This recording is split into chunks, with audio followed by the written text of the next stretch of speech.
This is example 1 for the Materials, Colors, and Mass Properties lesson.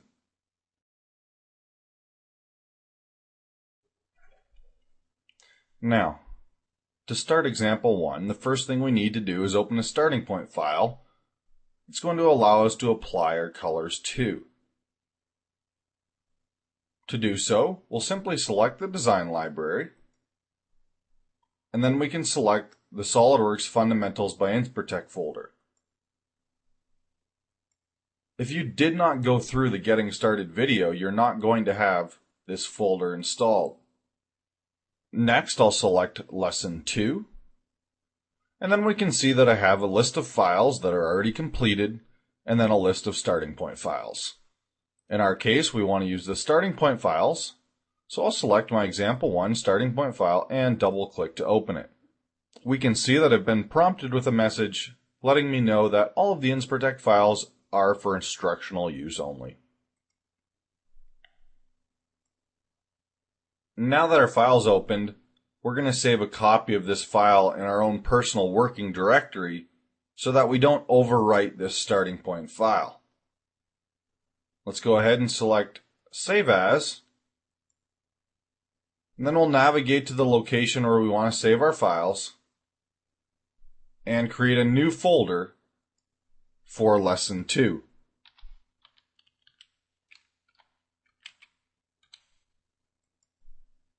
Within the Lesson 2 folder, we can save the file as L2, Example 1, and then I'll rename Starting Point to my own name. So in my case, I'll just put Instructor.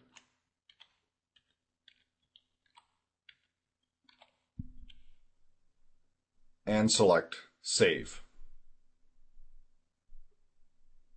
Now I have a copy of this file, and my starting point file has been untouched.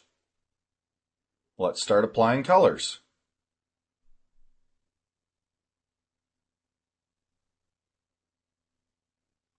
First, I'm going to select any face on my eye, and in my context menu I can select Appearances, and then I can select the body. This means I'm going to apply the color to that entire body. A body is simply one chunk of material, so in this case I have 3 bodies. We can see that I could also apply a color just to the face I have selected, and that would be just the green highlighted part we can see right now. The entire feature, we'll get into that later, or as we're going to do, the body. So I'll select the body,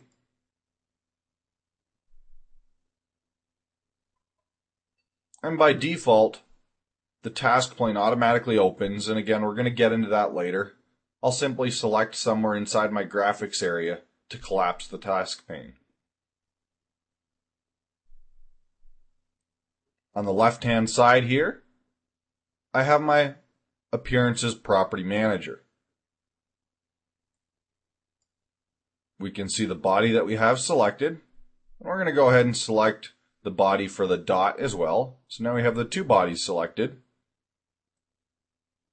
We have a collapsed area for appearance. If we expand that, we can see that there is an option to change the appearance file, but we're going to look at that later. We don't need to get into that right now. So I'm going to collapse that again. And the next thing down is our color. Got an option to change the color palette. We can just use the standard color palette for this option. And we're going to select the blue color. So now I've created the eye as blue. We can see both bodies turn blue because I selected both bodies. If we take another quick glance, we've got some options to change the transparency and how reflective the body is. But in this case, we're just going to leave it like that. So I can go ahead and select OK to save my settings. Let's go ahead and select the outside ellipse. Again, select Appearances. And we could either select the body, or we could select the face because it is just one face. Let's just try the face so we can see how this works. I'm going to select the face, and this time I'm going to select green. If that's selected, I'll select OK.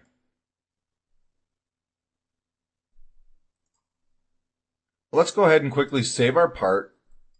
But before I go ahead and exit out of this example, there's one more thing I'd like to show you. Let's say, for example, you wanted to remove all of the colors. What we would do to remove all of the colors is simply select any face where we've already changed a color, select the Appearances button, select the item that we've already changed a color to, so one of the ones that does not have an X through it. In my case, it's going to be the body. And then we can select Remove Appearance. The first time you select Remove Appearance, it's going to remove the appearance for that body. Now we can select Remove All Appearances, and it clears all of the appearances on the part. This can be handy when you start going through and setting up different colors and you've just made a mess of things. You can just remove all the appearances and start over. Let's close out of that. And to undo what I just did, I can hold down Control and tap the Z key for undo.